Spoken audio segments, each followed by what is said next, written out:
Yakoromogi sadeka mar otieno chenro en mar imore intiere wangsa mar mondo miyud weche manyien mamesa makawo weche manyien ikoni odiochieng' ma kawuono mage weche ma wamiyo pek.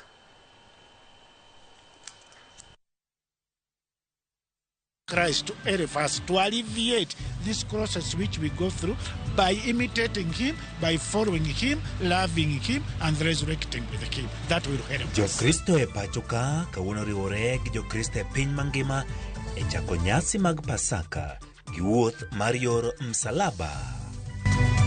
We had requested for 100 million. The Commission once again calls upon the National Treasury to release the funds urgently to enable the Commission undertake the verification process and to make good progress. Mar KNCHR wacho ni piny owacho serem cholonegi omenda makonyogi no joma ne yudo lal e kinde ng'anyo. Raila ne en gik manowacho. Yo ka Raila noseluongo mandamano, to mano mandamano mochung' ne oganda te. Koro an awuok makata neno oluonge mar ang'o to an awuok ka Raila oseluonge tathi. Dak ma Migori Gota Rubin e ng'anyo mane Raila Amolo Odinga ne luongo e pacho ka kod lokruok mane gikelo.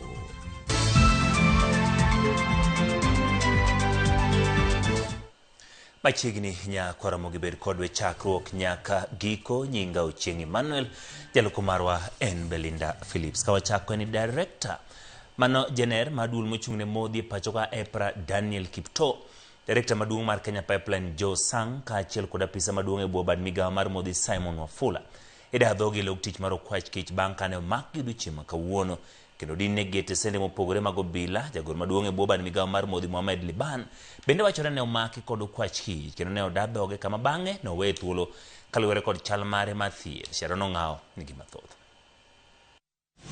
Director General mar duol mochung'ne modhi e pacho ka EPRA ne okawo kod apisas mag okwach kich kar saa 7 mar odiochieng' e stesend obila mag Igiri kama ne odin ne bang' kane omake kar saa 8 mar otieno mane piny rugodo odiochieng' ma kawuono e dalane. Apisas go ne ochomo kode achiel kachiel nyaka log tich mar okwach kich kama ne ochope mondo da dhoge. Komachielo e stesend obila ma Capitol Hill, director maduong' mar Kenya Pipeline Joe Sang bende ne okawo mana kamano kod apisas mag okwach kich bang' meko mare otieno mane piny rugodo odiochieng' ma kawuono.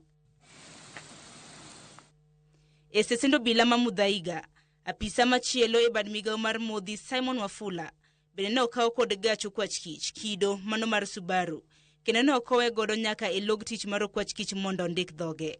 Chenro mag meko mag apisas gi kendo dino negi stesend obila mano timore otieno mana piny rugodo odiochieng' ma kawuono bende ne okoweyo chien jagoro maduong' e bwo bad migawo mar modhi Mohamed Liban ma bende ripode wachore ni ne omaki ma oda dhoge kod okwach kich kama bang'e noweye thuolo kaluwore kod chal mare mar thieth e kinde ma nonro dhi nyime. E kinde mane apedha mar meko mar gi dhi mbele bende yangore ni ne oyudgi kod omenda mahawo milionde e udi magi.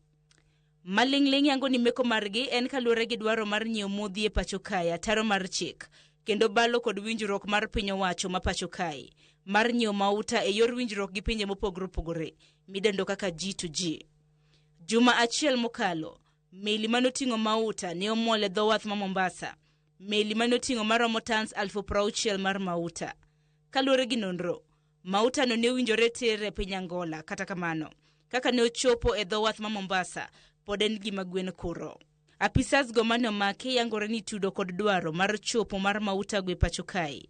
Bende wachore ni mauta go ne oore pacho kae gi kambi mong'ere mantiere e gwenge mag Mombasa. Sharon Ong'aw, Ramogi TV.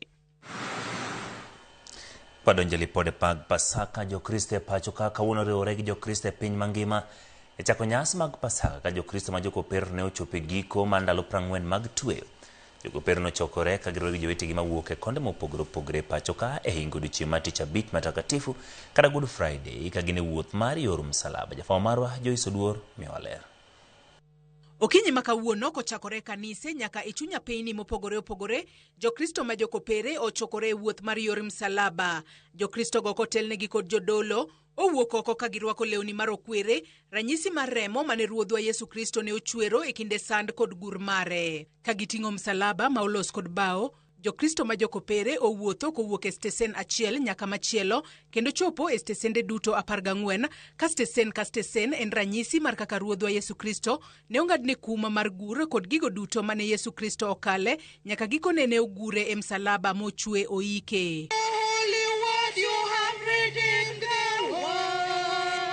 Alam kod wende ne opong'o kor lwasi ka stesen ka stesen Jokristo ne ochung' mar paro gigo mane Ruodhwa Yesu Kristo okale. Let us pray. Lord Jesus, Veronica saw your suffering and responded with love. Give us the courage to act in compassion, even when it is risky or unpopular.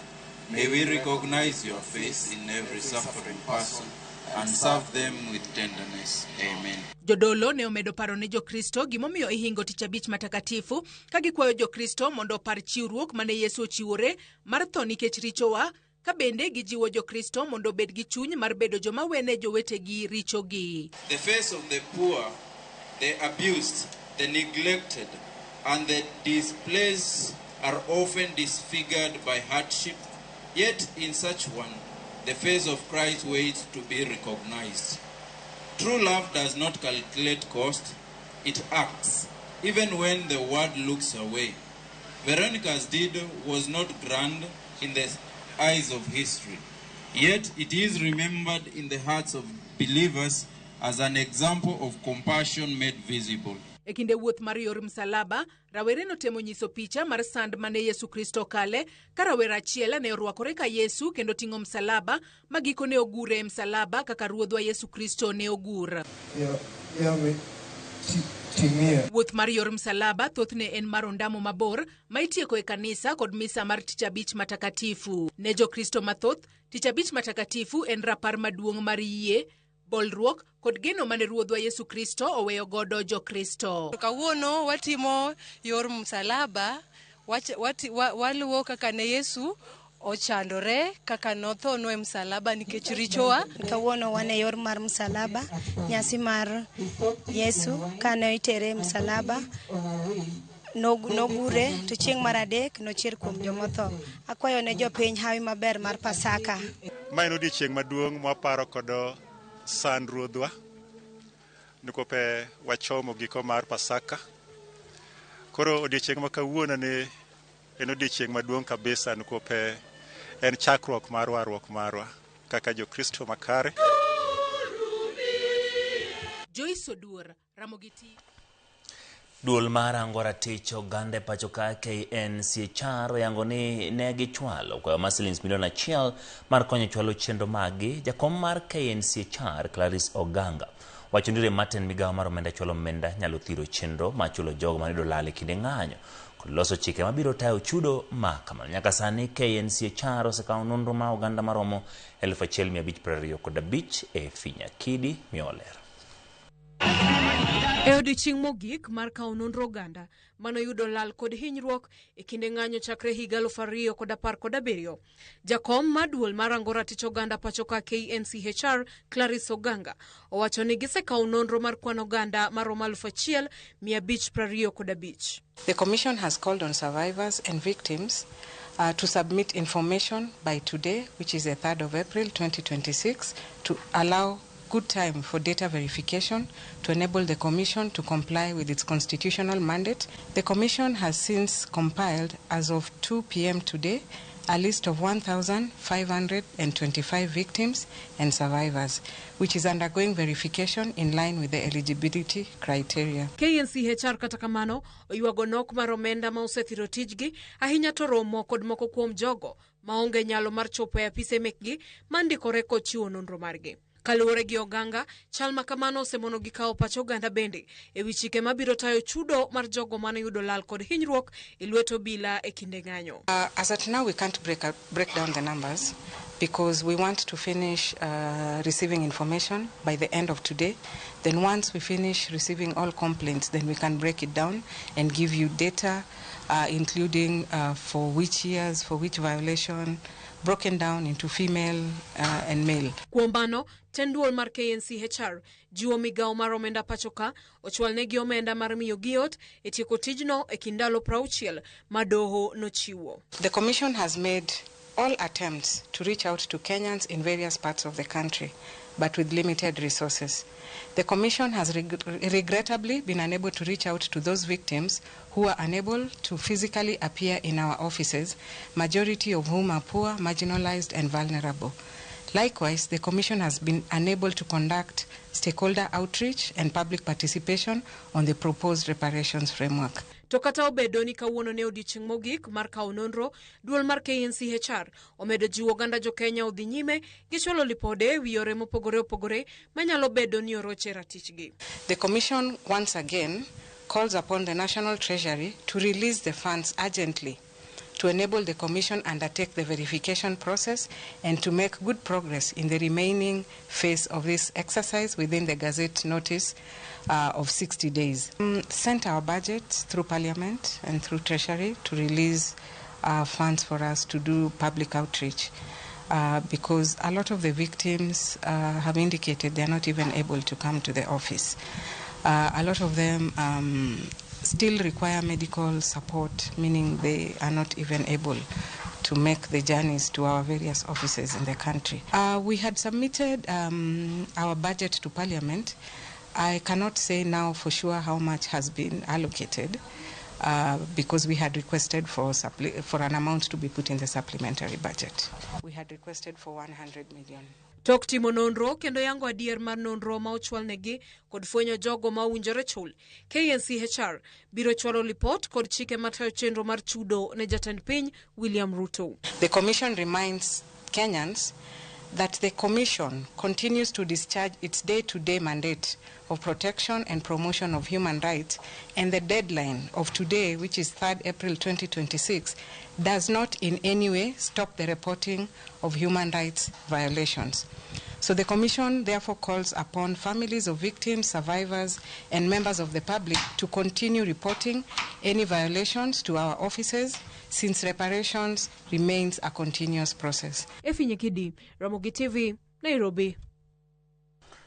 Od bura mamalo ne opwodho budget mabalang' mar omenda maromo bilion 316.7 okang' madhi chwalo budget maduong' mano ma wuok trilion 4.3 nyaka 4.62 mane od bura opwodho dwe mar abich higa mokadho. Matimore kar doko ni odong' mana dweche 2 gi nus kende to migepe yudo pok mar omenda machielo e budget manyien mar higa mar 2026 2027. Gino makelo penjo wi kaka piny owacho tiyo gi omenda jofiny.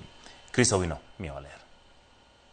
Kata odoko ni piny owacho osebedo ka nyiso jopiny mondo otwe okanda kaluwore gi pek mar ngima, omenda ma sirikal tiyogo e chulo osara kod tayo chenro e apisegi osemedore gi bilion 16 e bwo dweche 6 mokalo. E budget mambalang' ma jo od bura ne opwodho otieno manyoro, migepe mag sirikal idhi medo bilion 316.7 mar tayo chenro magi, kata odoko ni odong' dweche 3 kende to idhi miyo gi pok mar omenda maduong' e budget manyien mar hikomo mar 2026 2027. But overall, the supplementary estimates approved an increase of 316.7 billion. This is an increase of about 7% of the main budget which we passed. Because, Honorable Speaker, the budget was passed at 4.3 trillion. Now, with these supplementary estimates, we are now going to have a budget of 4.6 trillion. Okang' makamano dhi chwalo budget maduong' mar 2025-2026 nyaka trilion 4.62 kowuok e trilion 4.3 mane od bura opwodho giko dwe mar abich higa mar 2025. Moko kuom jo od bura ne ogolo ng'ur margi e wi gima omiyo migepe mag sirikal kwayo omenda mathoth e budget mambalang' kata odoko ni thoth chenro mag dongruok imiyo pok maber e budget maduong' kod od bura. Gima mako dhok en ni kata odoko ni omenda ma sirikal tiyogo omedore gi bilion 16 osuru maduong' ma KRA choko, to igeno dhi medore kod bilion 29.7 kende. Kuom bilion 316.7 ma od bura ne opwodho, migawo mar lweny ne owuok kod bilion 24.4, bad migawo mar obila mang'weyo maling'ling' NIS dhi yudo bilion 10, bad migawo mar obila bilion 7.5 mar miyo obila okumba mag thieth e kinde ma bad migawo mar arita ma pacho kae to ne owuok kod bilion 3. Kopogore kod sekta mar arita, gedo mar gach reru manyasani kata SGR mawuok Nakuru kochomo Kisumu nyaka Malaba ne oyudo bilion 14.9. E sekta mar somo, duol mochung'ne ndiko jopuonj TSC ne oyudo bilion 21.2 e chulo okumba mar thieth ne jopuonj e kinde ma hola mar siro jopuonj mochando e mbalariany kata HELB to ne opodne bilion 15.4. Quite a number of sectors are benefiting from this supplementary budget. Top among them, our university students, who are getting an extra 15.4 billion shillings going towards the Higher Education Loans Board and the University Funding Board to ensure that no child misses an opportunity to access higher education. E ukenge mag yaro dero mar chiemo e pacho kae, migao mar pur ne oyudo bilion 7.8 mar miyo jopur mbolea e nengo moyweyo kaachiel kod bilion 2 mar keyo kothe mag cham.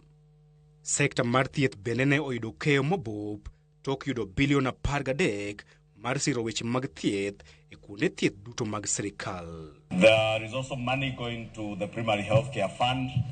A lot of money also going to make sure that every Kenyan who accesses a primary health care facility, they get primary health care at no cost or at the cost of the taxpayer or the government of Kenya.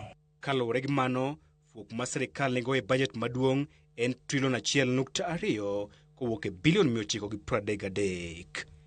Chris Owino, Ramogi TV, Nairobi. Weche mag jopuonj Collins Oyuu oyier kendo Nyalodia kaka jagoro maduong' mar riwruog jopuonj NAT. Hesbon Otieno oyier kaka jalup jagoro maduong', Patrick Karengo oyier kaka jakom, ka James Muo Ndiku bende onuo kom kaka jakeno. Millicent Adhiambo miyo alera mathoth.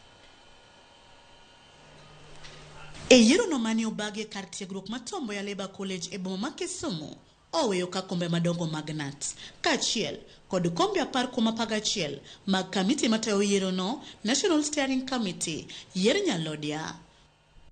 Collins Oyuu kod jokanyo mamoko ne oyier Nyalodia e tielo mar ariyo. Ne Collins Oyuu.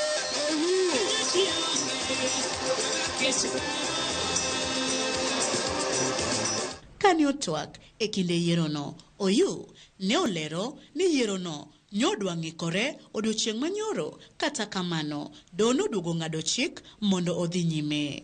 Nyoro wan godiochieng' mokwongo tarik 2 mane wacho ni nominations timre ae bas ombuli go kawuono. Kanyo pok watieko nominations, ng'ato nyobokre wuok mana gi court order matamowa dhi nyime gi nominations. Nyo wasedhi nus. Okinde mag Kenya National Union of Teachers nyo mako wachno mapiyo mondo rom sa 10 nyo wasetwenyogi mwayudo order machielo. Oyuu omedo ni obiro dhi mbele gi lweny ne jopuonj ma pacho ka e midhiero maka kod kacha magi kaloe. Weche mag promotion mag jopuonj wakete lwetwa on matters allocation mar pesa monego promote jopuonj. Sani dhi medi owuok e 1 billion odhi onje 2 billion. Career progression guidelines wabe osethiro jopuonj e weche mag promotions.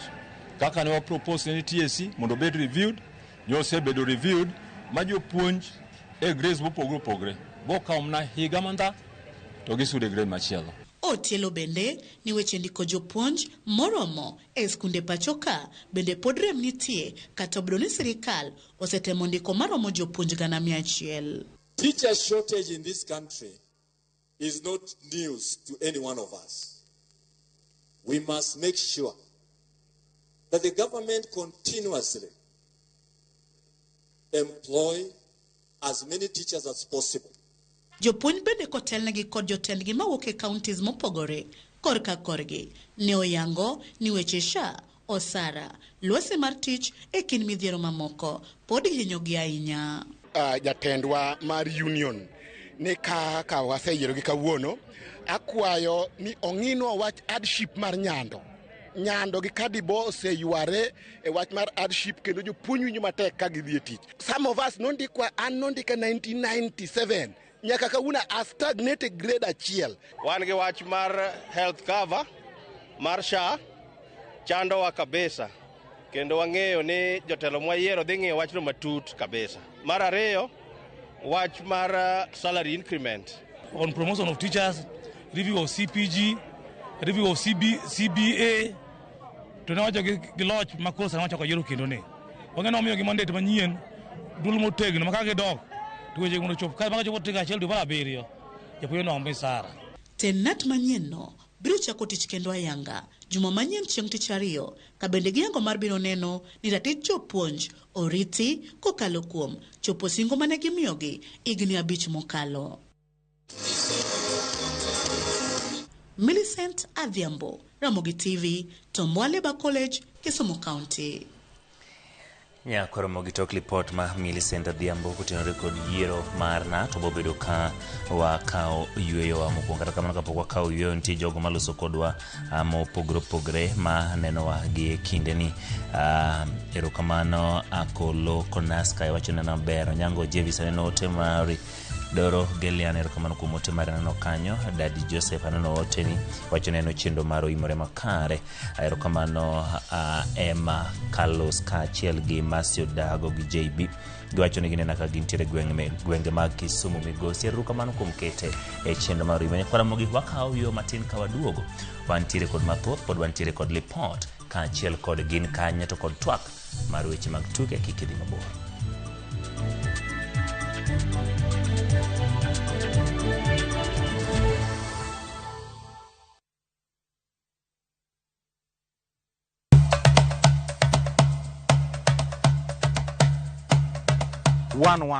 Chenro malero kitwa gi timbewa kod puonjo dholuo. Sani upuza ni uluongwa no mabuda. Koro mwan mabuda ni girieko mwan kod mathin ma koro mar ung'engno. Ema sokelo nu seda. Wasewuotho mar kelo ni juok oganda wa kod ber magisekelo e ngima onagi. Dayo ne puonjo nyathi manyako kosechope ode. Puonje kaka onego oriti family mare. Rikoda an James Rabala Kwasera Jambu owarga chie. 111 Ngeso ka ngeso, saa 1:45 otieno.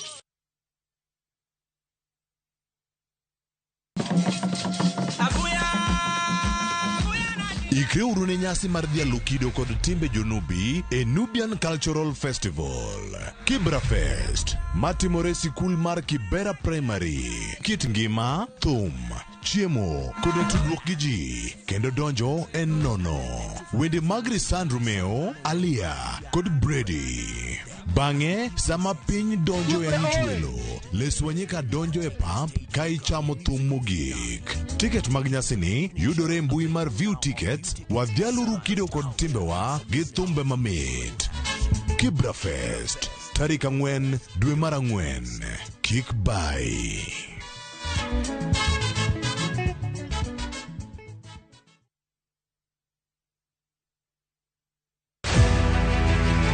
E gweng' moro mokwe chula, geno chopo e yor ng'wono.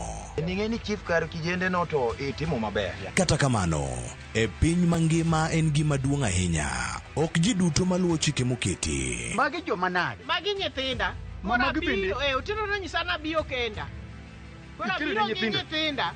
Owete ariyo ma chunygi onyosore, ma kech kod thuolo omako, chano gimoro ma ok nyalre. Ni kata pok adonje tijano, kata pok adonje siasa mar adonje.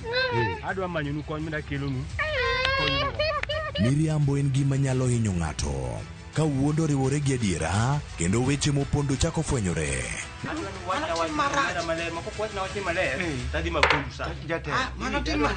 Gima ne ochakore kaka chenro moro mayot, ne olokore mobedo lweny malich. Idonge manie kao nanga dhako chako moyo tong' kacha ni mondo warwa.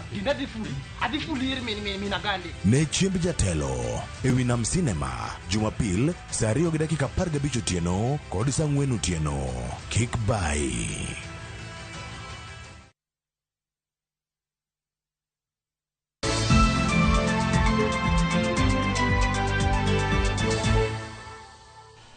Erokamano kuom medo kete Ramogi TV, chenro en mar oimore. Rawere mane telo e ng'anyo e kaunti ma Migori, ng'anyo mani luongo kod Mosendore Lamolo Odinga wacho ni ng'anyo gi ne kelo ber mathoth ne jo Kenya, koma chielo bende ne gikelo kethruok mag mwandu, lal mar ngima kod mamoko. Giparo Mosendore Odinga kaka jasiasa mane luongo ng'anyo mantiere kod agenda ma otegno makelo ber ne jo Kenya duto. Jo Juma Ngilera. Dweche medo kalo nyaka ne Prime Minister machon Raila Amolo Odinga ne tie kuodhe e piny kae. En jatelo ma bende kinde kedo mare ne ratiro mag oganda e piny Kenya ne tiyo kod ng'anyo kaka yo mar sundo piny owacho mondo chopi dwaro mag oganda. Odinga kane ogolo duonde mondo oganda odhi e ng'anyo, to ng'anyo ok ne deki. Mane Raila ne wache mane Raila ne en gik manowacho. Yo ka Raila noseluongo mandamano, to mano mandamano mochung' ne oganda te. Koro an awuok ma kata neno oluonge mar ang'o to an awuok ka Raila oseluonge to adhi. Nikech Raila nok nyal luongo mandamano amana moko mijieno ji luongogi. Ne en mandamano mane nigi chia motegno kendo ne en gima ne mulo ngima jopiny e Kenya mangima. Raila Amolo Odinga nokawo piny moketo kamoro motegno kabisa weche mag kata mag ohendni kata weche mag gedo kendo mag kelo tije ne youths. Koro mane momiyo seche moko kane oluongo mandamano ni wawuok oko. Raila kane oluongo mandamano to noluongo mandamano man gi ajenda mane tuomo japiny. Nikech seche moko kaka ineno mandamano mane Raila luongo kata mana chien ka the late muluongo mar mogo. Adier ne yudo ka ngima no dhi malo. Nitiere kweth mag rawere mane omako ng'anyo matek kendo onge ng'anyo moro amora mane luong kod Mosenindo Odinga mane bayo gi e kaunti ma Migori. Sasa mano babu koni ji odhi e ndara kata en gi Nairobi to watele maka nikech kuondege mane wayude ratichwa moko achiel ariyo moko ma sirikal ok ne nyal winjo. Nogore ne piny mangima, Kenya mangima, mondo Kenya oyud gimiluongo ni equal distribution, yani mondo mi wabed gi chalruok e ngimawa. Kendo Raila ne dwaro ni japiny obed gi ratiche kaka ja Kenya. Mano ji timo ng'anyo to ne yudo ka osomo weche mag jo British mar dialogue. Matiene utimo mandamano to dialogue bo timo koni. Koro ka ochungo mandamano to yudo ka solution osetimore nade? Oseyudo.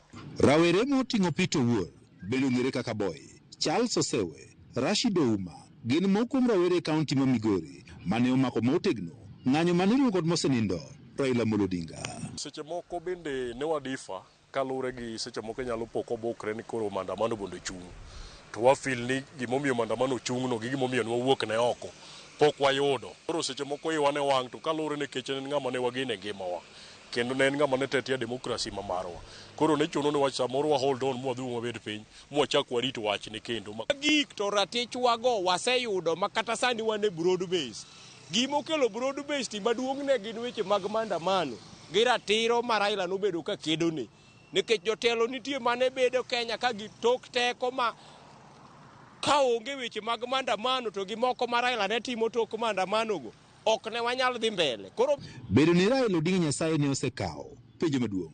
En to bende rawere gi pod nitiere kod chia mar bago ng'anyo koso Mosenindo Odinga ema ne miyo ne gidhi e ng'anyo.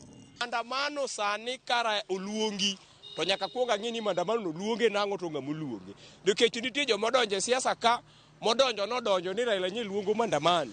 Kata gin ginyalo luongo mandamano. Wan mandamano robo wa inya luo Nyanza ka. Omiyo kata sani ok ane gima diduong mandamano maduong' nikech wan e broad base. To broad base ne be waneno olembe ne moko nyaka Migori ka. Agi sani wanyalo mana dhi e mandamano kopo ni gik mowinjire gi sirikal ma sani broad base arrangement ok dhi makare kaka 10-point agendas mane giwinjire gi Raila Amolo Odinga. Gionge mbi mar luongo ng'anyo sani. Nikech kata king'iyo kata mana ideologies magi kikompia gi mag Raila gipogore malich. Peter Wuor wacho ni kedo ne oganda ka okalo kuom ng'anyo mabende ne odonjo nikech hera mane en godo kuom Mosenindo Odinga mabende ne kedo ne jopiny. Ne ochako higa mag 2012 kendo omor kod lokruok mabende ng'anyo osekelo e piny Kenya. Koro ka nang'iyo samoro kane ndara ni wadhiye to nitiere gik moko ma kan watime ndara ka kata kan wadhiye ndara ka to sirikal ne nyalo winjo. Koro gini nomiya bedo makedo makumora mora mane babu luongo weche mag ndara to ok nakos dhiye mana bede okang' manyime nyaka Migori County ka Migori Town ka. Oorwa ni kata bende ne otele ng'anyo mathoth mane iluongo kod Mosenindo Odinga e chuny boma Migori kod kata boma mamoko bende ne okala e midhieche mathoth.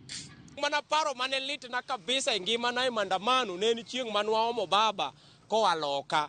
Kane wadonjo Nairobi JKA sa 12:40 polise no lawa odiochieng' mangima Nairobi.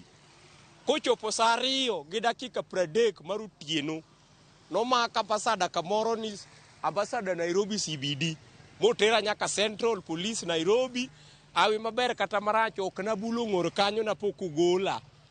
Gi achiel kuom obila mabe ok nang'eyo maber. Koro an gima ng'eyo ni gimoro amora kitimo to timatima gima ber e yo maber to konyruok biro wuok. Chunye kata kamano ok ni ol nikech gombo mar kelo lokruok e piny Kenya ma nidhiro kod mosenindo Raila Odinga.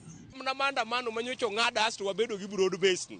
Nyocha ne ok ang'eyo ni nonyalo rumo kalure gi kaka nopange. But ne Raila ng'ade ma to napani samoro no wanyalo medo dwaro ratichwa to nwawe kendo waneno kober ma ene ma koro kelo gik budhuro manyocha ok wayudo.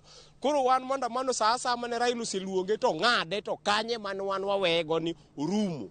Charles Osewe mabende achiel kuom rawere ma osebedo kang' manyime e wechego mag ng'anyo mane iluongo kod Moses Raila Amolo Odinga wach ni kata bed ni ne gikalo vidheche mathoth e kinde ng'anyo omor ne lokruok mathoth to ne obiro ka okalo kuom ng'anyo. Ng'anyo ne wachako donje chakre 2017 kane weche mag elections nokodhi obedo maber ma ne wafil ni rights magwa nomawa kalure kaka ne wago kura. Ne wago kura ne Raila Amolo Odinga ma Nyasaye nosakawo. Kata bed ni ne gimako ng'anyo ma otegno kuom kinde malach, raweregi wacho ni komachielo bende ng'anyo ne okelo lal mathoth ne jo Kenya moting'o kethruok mag mwandu kaachiel kod lal mangima. Nokelo richo mang'eny. Sechego uchumi mar Kenya ne dhi piny. Kendo iyudo ka ne wapoteza gik mang'eny kata mane Migori ka ne iyudo ka johala mane nyalo keto mwandugi koro ne bedo matin nikech ji noluor. Ng'ato paro ni kodhi oketo mwandu ne ka to kiny gorucha ka ng'oluong maandamano to mwandu ne iyako madong' nono. Koro ne iyudo ka piny ne ok nyal dongore. George Juma, Ramogi TV, Migori.